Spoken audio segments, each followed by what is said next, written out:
So now what we're going to do is just go ahead and take some twine and just wrap it around the tree so we can lift the branches up so they're not going to be in the way when we're planting it.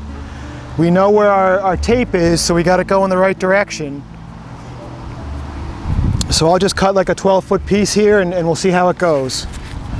With trees with a lot of branches, what I like to do is try to find a branch up high and tie to that.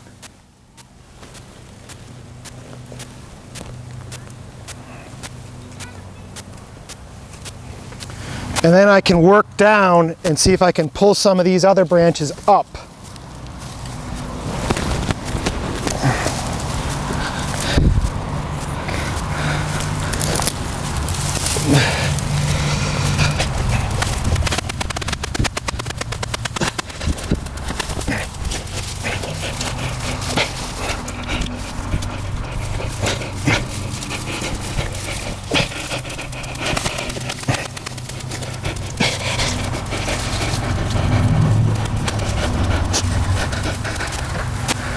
And then what you want to do is see if you can tie it off to a nice thick branch up high.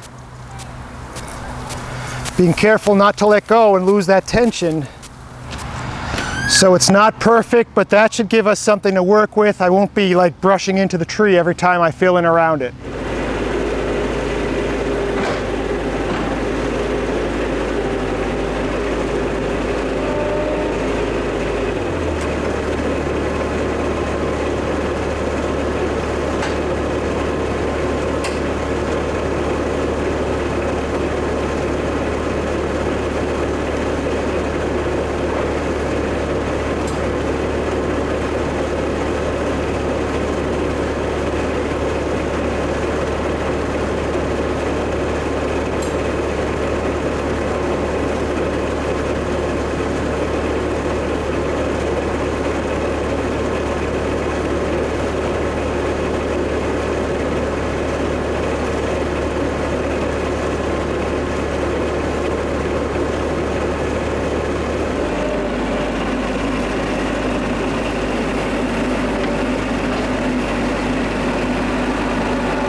So now that we've got our tree in the yard and I've got it on the pallet forks, I'm going to use the tree to actually measure the depth of the hole using my shovel. You'll see what that looks like in a minute. And then we're also going to try to figure out exactly where in the hole we want this tree to go. Because if we have an idea of what we want the end result to look like, it's much easier to achieve that rather than just sticking a tree in a hole. Again, if it was a smaller tree, not a big deal. With something this size, you want to move it as little as possible. And don't be surprised as things go along. You know, with trees this size, there's usually a couple hiccups here and there. Maybe the tree's going to come off the forks crooked. Maybe it'll come off the forks a little quicker than intended. But in the end, you know, it's all going to work out. So we'll just keep the camera rolling and see how things go.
So she went in the hole pretty nicely.